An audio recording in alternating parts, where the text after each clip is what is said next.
Arthur Conan Doyle. La chambre scellée. Un solliciteur qui par tempérament et par goût a besoin d'activité physique ne peut pas, quand ses affaires l'ont tenu dans un bureau de 10 heures du matin à 5 heures de l'après-midi, se dispenser de faire, le soir, un peu d'exercice. J'avais donc l'habitude de m'offrir de longues promenades nocturnes, au cours desquelles je cherchais les hauteurs de Hampstead et de Highgate pour purifier mes bronches des miasmes d'Abchurch Lane. Ce fut au cours d'une de ces flâneries sans but que je rencontrai pour la première fois Félix Staniford, à qui j'allais devoir la plus extraordinaire aventure de ma vie.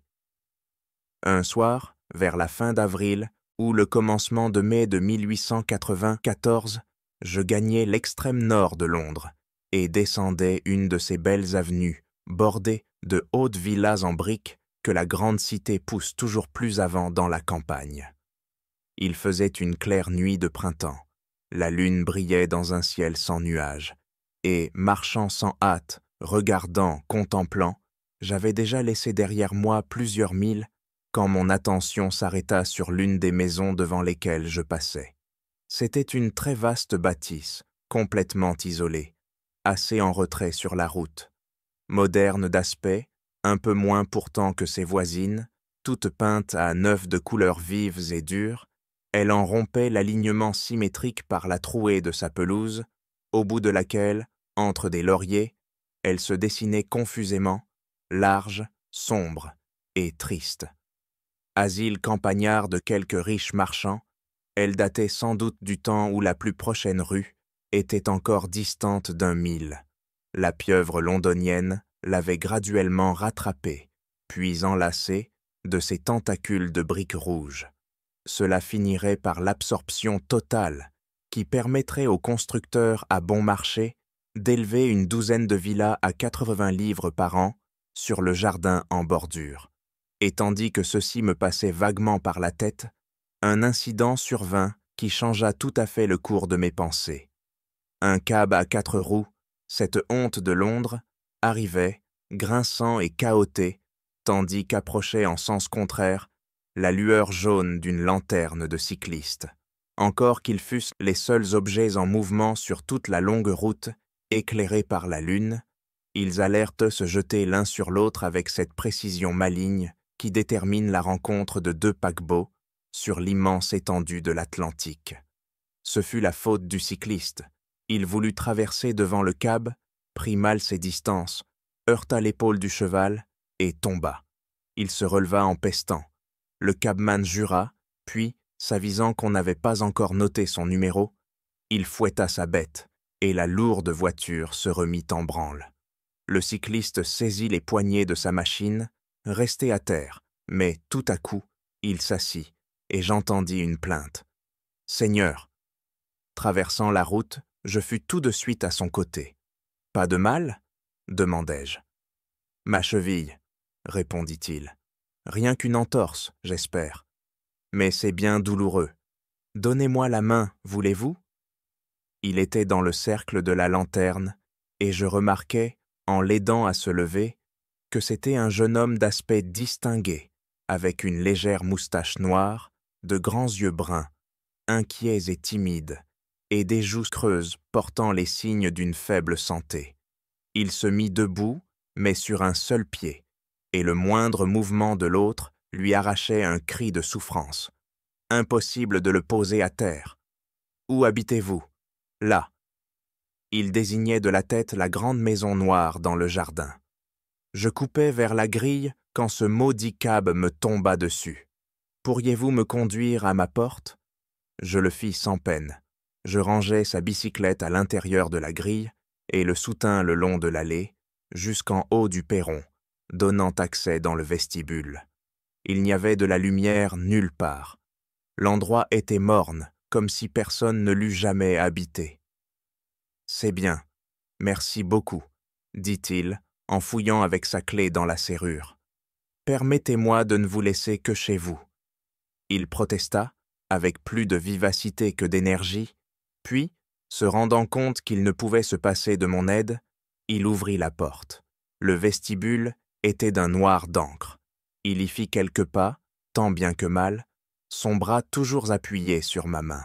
« La porte à droite », dit-il en cherchant dans l'ombre. J'ouvris la porte. Au même instant, il frotta une allumette. Une lampe se trouvait sur la table.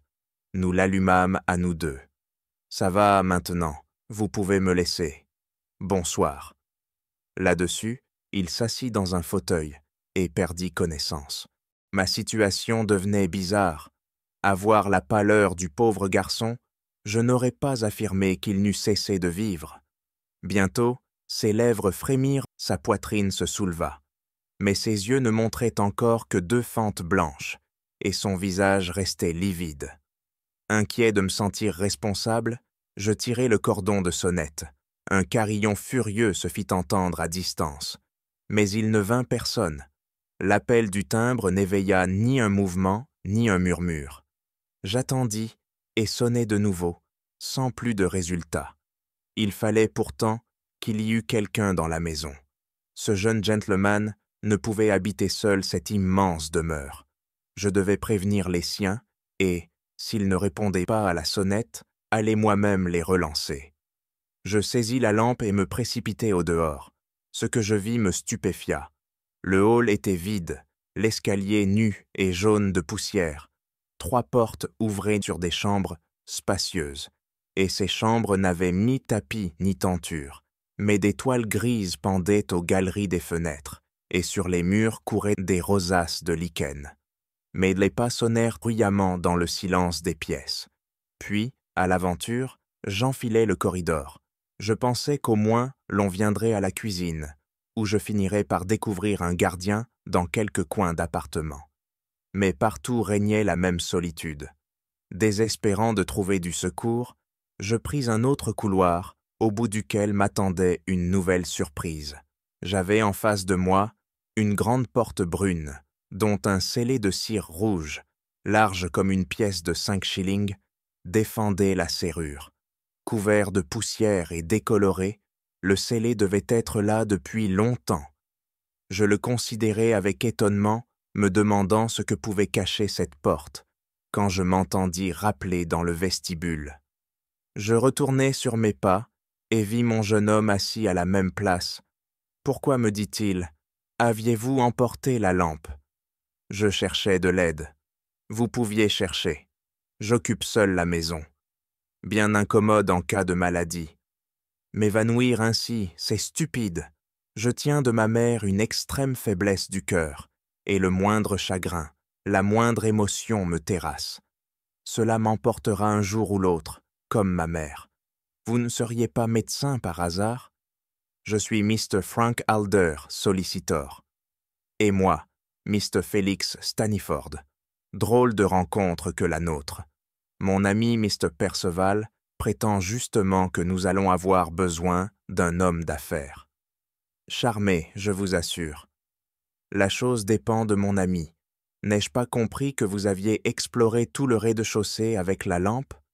Oui. Vous dites « tout » insista mon interlocuteur, appuyant sur « tout » et m'observant d'un œil fixe. Il me semble. J'espérais rencontrer quelqu'un. Et, continua-t-il sans détourner le regard, vous êtes entré dans toutes les chambres?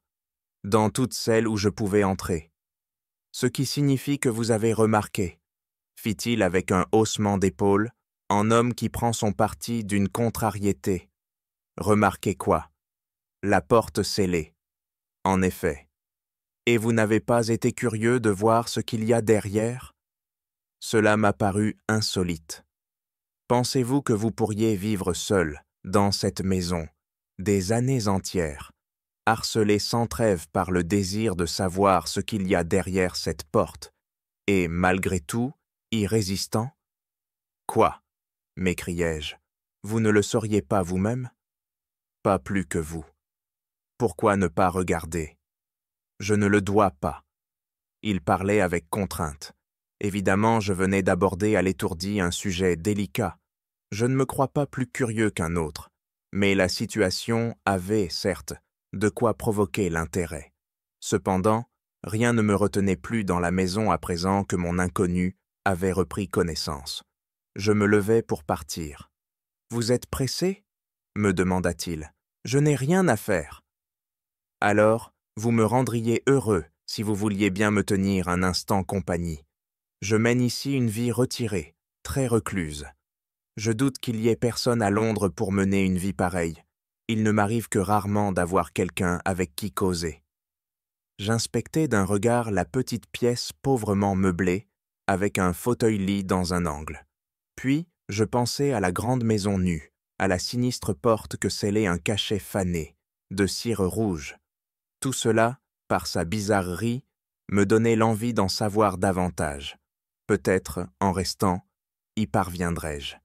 Et je dis que je resterai avec plaisir. Vous trouverez les liqueurs et un siphon sur la table à côté. Excusez-moi de remplir si mal les devoirs de l'hospitalité, mais je n'ai pas la force de traverser la chambre. Il y a des cigares, là, dans cette boîte. Je crois que j'en prendrai un moi-même. Ainsi, vous êtes sollicitor, Mr. Alder? Oui. Moi, je ne suis rien.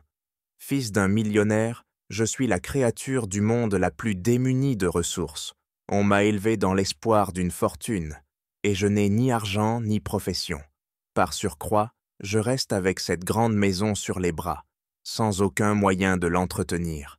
Il est aussi absurde pour moi d'en faire mon domicile que, pour un marchand des 4 saisons, d'atteler un pur-sang à sa baladeuse, mieux lui vaudrait un âne, et à moi, une chaumière.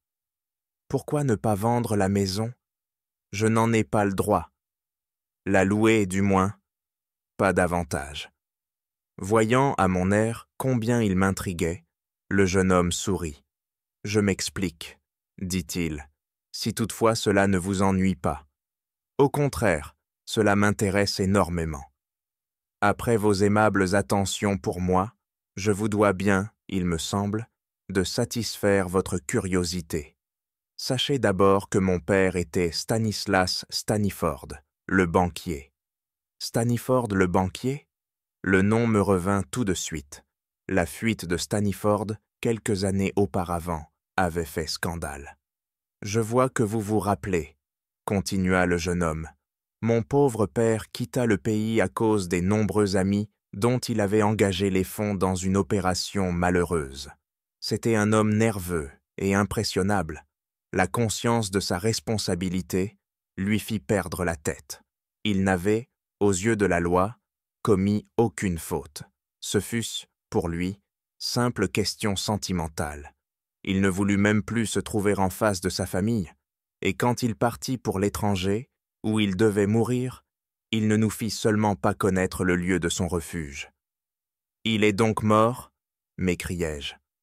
Sans avoir jamais la preuve de son décès, nous en eûmes la certitude, par le fait que, les valeurs sur lesquelles il avait spéculé s'étant relevées, rien ne justifiait désormais son refus de paraître, et, vivant, il n'eût pas manqué de revenir. Il sera mort, je suppose, au cours des 2 dernières années. Pourquoi des 2 dernières? Parce qu'il y a 2 ans nous eûmes de ses nouvelles. Et il ne vous disait pas où il vivait? La lettre venait de Paris, mais n'indiquait aucune adresse. C'était à la mort de ma pauvre mère. Il m'écrivait pour me donner quelques instructions et quelques conseils. Depuis, nous n'entendîmes plus parler de lui. Avait-il donné signe de vie auparavant? Oui, et c'est tout commence le mystère de cette porte scellée qui vous a arrêté tout à l'heure. Veuillez, je vous prie, m'avancer ce pupitre. J'y garde les lettres de mon père. En dehors de M. Perceval, personne que vous ne les aura vues. Puis-je vous demander qui était M. Perceval? C'était l'homme de confiance de mon père. Il resta l'ami et le conseiller de ma mère. Il reste mon guide et mon ami. Je ne sais pas ce que nous aurions fait sans Perceval. Lui seul connaît ses lettres. Voici la première. Elle arriva le jour même de la disparition de mon père, il y a 7 ans. Lisez-la vous-même. Je lus ce qui suit. Ma très chère femme, Sir William, m'ayant dit combien vous aviez le cœur faible et le mal que pouvait vous causer la moindre émotion, je ne vous ai jamais parlé de mes affaires. Aujourd'hui, quoi qu'il doive arriver, je ne saurais plus vous cacher qu'elles ont pris une fâcheuse tournure. Ceci va m'obliger à vous quitter pour quelque temps, mais j'ai l'assurance de vous revoir très vite. Vous-même, comptez-y absolument. Notre séparation sera brève, ma chérie. Ne vous laissez donc pas abattre ni dépérir. C'est le vœu le plus ardent que je forme. J'ai une recommandation à vous adresser, et par tout ce qui nous unit l'un à l'autre, je vous adjure de vous y conformer aussi scrupuleusement que possible. Il y a, dans la chambre dont j'ai fait mon laboratoire photographique, certains objets que je désire n'être vus de personne. Pour prévenir dans votre esprit tout équivoque, je vous affirme, ma chérie, que ce n'est rien dont j'ai à rougir. Néanmoins, je tiens à ce que ni vous ni Félix n'entriez dans cette chambre. Elle est fermée à clé. Je vous supplie de vouloir bien, au reçu de cette lettre, apposer un scellé sur la serrure et n'y plus penser. Ne vendez ni ne louez la maison. Dans l'un ou l'autre cas, on découvrirait mon secret. Aussi longtemps que vous ou Félix habiterez la maison, je sais que vous respecterez ma volonté. Quand Félix aura 21 ans, il pourra ouvrir la chambre, pas avant. Au revoir, la meilleure des femmes. Durant notre courte séparation, vous pourrez en toute occasion consulter Mr. Perceval. Il a mon entière confiance. Je me console d'avoir à vous laisser, même pour peu de temps, Félix et vous. Mais je n'ai pas le choix. Votre mari qui vous aime et vous aimera toujours. Stanislas Staniford, 4 juin 1887. En vérité, s'excusa le jeune homme, je vous inflige là mes affaires de famille, et dans ce qu'elles ont de plus intime. Ne les considérez qu'au point de vue professionnel. Il y a des années que je voulais m'en ouvrir à quelqu'un. Votre confiance m'honore, répondis-je, et les faits m'intéressent au plus haut point. Mon père était connu pour sa sincérité presque maladive. Il affectait en toute chose une rigoureuse exactitude. Quand donc il exprimait l'espoir de revoir très vite ma mère, il disait strictement la vérité. De même, croyez-le, quand il certifiait qu'il n'y avait, dans le cabinet noir, rien qui pût lui faire honte. Qu'est-ce que cela pouvait être? Ni ma mère ni moi ne pûmes me l'imaginer. Nous suivîmes ses prescriptions à la lettre et posâmes le scellé sur la porte. Il y est resté depuis. Ma mère, bien que condamnée par les médecins, survécut 5 ans à la disparition de mon père. Elle avait le cœur très malade. Au cours des premiers mois, elle reçut de mon père 2 lettres, timbrées de Paris, mais qui, je le répète, ne donnaient pas d'adresse. Toutes 2 étaient courtes et disaient la même chose. Elle le reverrait très vite et ne devait pas se chagriner. Puis, il y eut un silence qui dura jusqu'à sa mort. Et alors m'arriva une lettre si particulière que je ne puis vous la montrer. Mon père me demandait de ne jamais mal le juger. Il me donnait beaucoup de bons avis. Il ajoutait que le scellé de la chambre avait maintenant moins d'importance que du vivant de ma mère, que, cependant, on pouvait encore, en le brisant, faire de la peine à autrui, et qu'en conséquence, il valait mieux attendre jusqu'à ma 21e année, ce délai devant aplanir bien des choses. En même temps, il me remettait la garde de la chambre scellée. Et vous comprenez dès lors que, tout en étant très pauvre, je ne puisse ni louer ni vendre cette grande maison. Vous pouvez l'hypothéquer. Mon père l'avait déjà fait. C'est une position singulière. Ma mère et moi, nous nous vîmes forcés peu à peu de vendre nos meubles et de congédier nos domestiques, de sorte qu'aujourd'hui, comme vous le voyez, je vis tout seul dans cette pièce, mais je n'ai plus que 2 mois à attendre. Que voulez-vous dire? Dans 2 mois, je serai majeur, je commencerai par ouvrir cette porte, puis je liquiderai la maison. Pourquoi votre père est-il resté à l'étranger quand il pouvait reprendre ses affaires? Il devait être mort. Vous disiez qu'au point de vue légal, il n'avait, en partant, aucune faute à se reprocher? Aucune. Pourquoi n'emmena-t-il pas votre mère? Je l'ignore. Pourquoi cacha-t-il son adresse? Je l'ignore. Pourquoi laissa-t-il mourir votre mère, et pourquoi la laissa-t-il enterrer sans revenir? Je l'ignore. Mon cher monsieur, si vous permettez que je vous parle avec la franchise d'un homme de métier, laissez-moi vous dire que, très certainement, votre père avait les meilleures raisons du monde pour ne pas rentrer dans son pays, et que si rien n'était prouvé contre lui, il craignait que quelque chose pût l'être, puisqu'il refusait de se mettre à la disposition de la loi. C'est l'évidence même. Comment, sans cela, expliquer les faits? Mon raisonnement ne fut pas du goût du jeune homme. « Monsieur Alder, répliqua-t-il froidement, vous n'avez pas eu l'avantage de connaître mon père. Je n'étais qu'un enfant quand il nous quitta, mais il restera toujours pour moi un modèle. Il n'eut d'autre tort qu'une délicatesse excessive et trop de désintéressement. Il avait un sentiment très aigu de l'honneur, et toute explication de son départ en contradiction avec ce fait était nécessairement fausse. Il me plut d'entendre ce garçon tenir un pareil langage, encore qu'il eût les apparences contre lui et fût mal placé pour se faire de la situation une idée impartiale. « Je parle en homme qui juge du dehors, » lui répondis-je, « mais j'habite loin, il faut que je me retire. Votre histoire m'a tellement intéressé que je vous saurai gré de m'en faire connaître la suite. » « Laissez-moi votre carte, » dit-il, et lui ayant souhaité une bonne nuit, je le quittai. Je fus quelque temps sans entendre parler de l'affaire.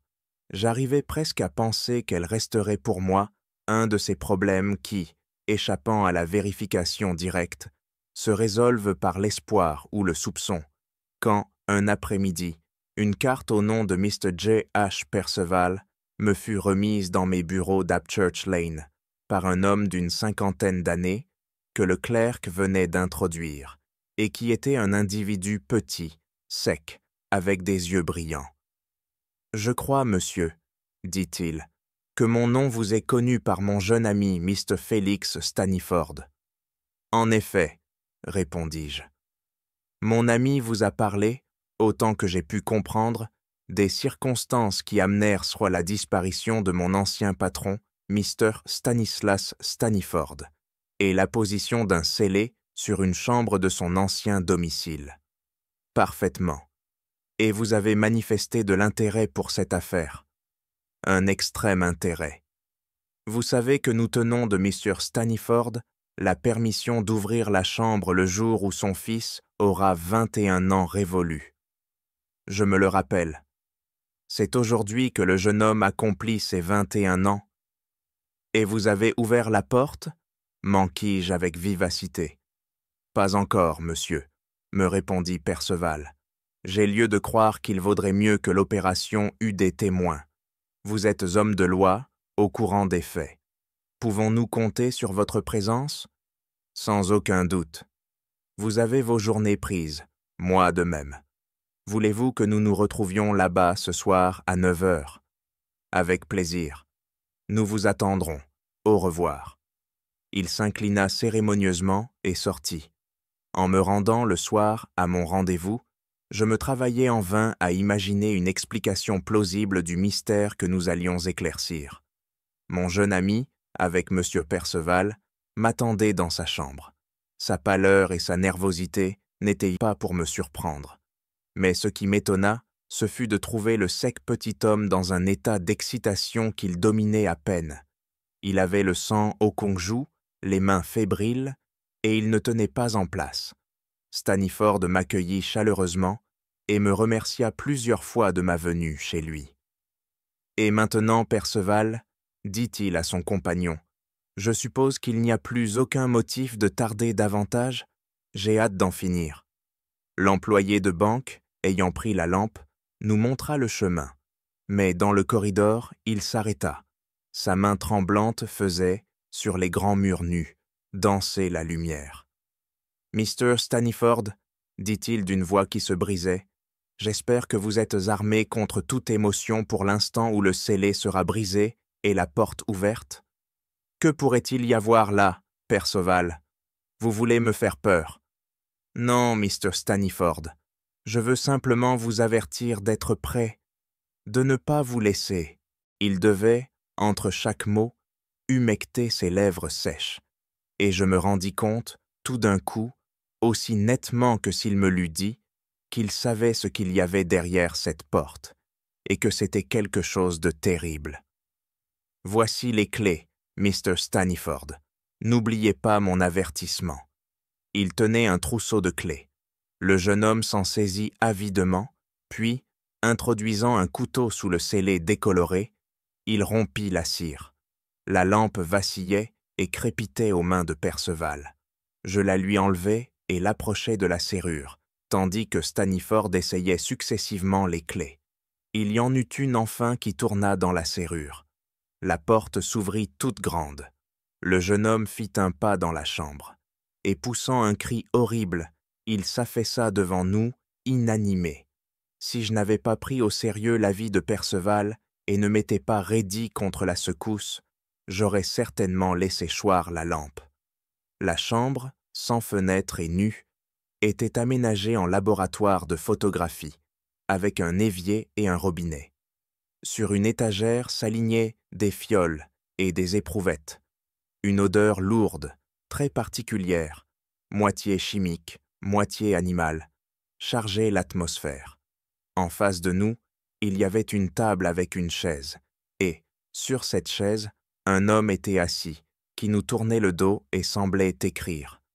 Comme silhouette, comme attitude, il offrait toutes les apparences de la vie.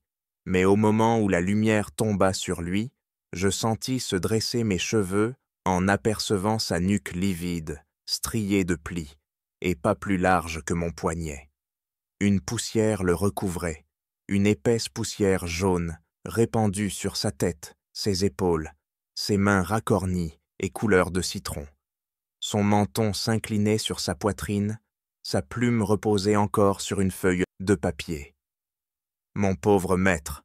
sanglota Perceval. « Mon pauvre maître !» Des larmes roulaient sur son visage. « Quoi ?» dis-je, Mr. Stanislas Stanniford.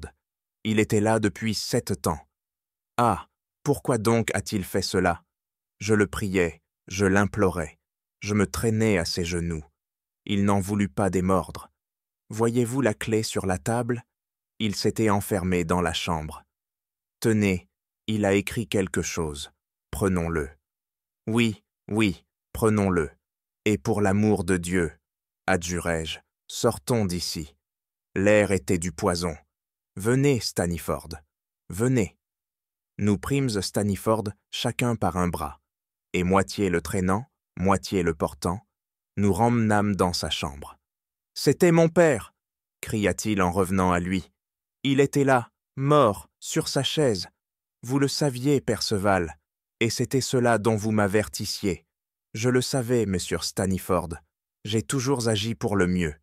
Mais quelle terrible situation que la mienne. Depuis 7 ans, 7 ans entiers, je sais que votre père est mort dans cette chambre. Et vous ne l'avez jamais dit. Ne me blâmez pas, Mr. Stanniford. Soyez indulgent pour un homme qui avait à remplir une bien cruelle tâche. La tête me tourne. Je ne saisis pas. » Péniblement, Stanniford se souleva, cherchant la bouteille de brandy. « Ces lettres à ma mère, à moi-même, elles étaient donc fausses ? » ?»« Non, Mr. Stanniford. Votre père les écrivit de sa main et y mit l'adresse. Puis il me chargea de leur envoi. J'ai, en toute chose, suivi ponctuellement ses instructions. Il était mon maître, je lui ai obéi. Le brandy avait un peu raffermi les nerfs du jeune homme. « Dites-moi tout. À présent, je peux vous entendre. » « Eh bien, Mr. Stanniford, vous savez qu'à un moment donné, votre père eut de gros ennuis. Il se figurait que de pauvres gens allaient perdre leurs économies par sa faute. C'était un homme si bon qu'il ne put supporter cette idée. Elle le poursuivait, le torturait, au point qu'il résolut d'en finir avec la vie. Ah, Mr. Stanniford, si vous saviez mes prières, mes luttes, vous ne me feriez pas de reproches. Il me pria, lui aussi, comme personne ne m'avait jamais prié. Sa décision était prise. Rien, disait-il, ne le ferait revenir là-dessus.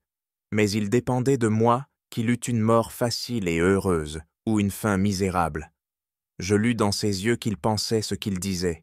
Je finis par céder à ses instances, par consentir à faire sa volonté. Ce qui l'attristait, c'était la mauvaise santé de sa femme. Il savait par le premier médecin de Londres que, dans son état, elle pouvait succomber à la première émotion. Il répugnait à l'idée de hâter l'issue fatale, et pourtant sa propre existence lui devenait intolérable. Ne pouvait-il en finir sans préjudice pour elle? Vous savez à quoi il s'arrêta. Il lui écrivit la lettre qu'elle reçut. Il n'y disait rien que de très sincère. Quand il parlait de la revoir très vite, il croyait qu'elle ne devait pas tarder à le rejoindre, et lui accordait au plus un délai de quelques mois. Sa conviction à cet égard était telle qu'il ne me laissa que 2 lettres à lui envoyer quand il serait mort. Et comme elle vécut encore 5 ans, je me trouvais à court de lettres. Il m'en laissait une 3e à votre adresse pour le jour où vous perdriez votre mère. Je les fis toutes expédier de Paris, afin qu'on supposât qu'il résidait à l'étranger. Il m'avait demandé de ne rien dire. Je n'ai rien dit. Je me suis conduit en fidèle serviteur. Sans doute pensait-il que 7 ans après sa mort, il aurait un peu regagné, dans l'estime de ses amis survivants. Car toujours, il se préoccupait des autres. Il y eut un silence que rompit le jeune Stanniford. « Je n'ai pas de reproches à vous faire, Perceval. Vous avez épargné à ma mère un coup dont elle serait en morte. Qu'est-ce que ce papier? C'est le dernier écrit de votre père, monsieur. Vous le lirai-je? Faites. J'ai pris le poison. Je le sens déjà dans mes veines. Sensation étrange, mais pas douloureuse. Quand on lira ces lignes, je serai, si l'on respecte mon désir, mort depuis plusieurs années. Aucun de ceux qui auront perdu de l'argent par ma faute ne m'en gardera plus de rancune. Et vous, Félix, vous me pardonnerez ce scandale. Puisse Dieu accorder le repos à une âme lasse. D'une seule voix, nous ajoutâmes « Ainsi soit-il ».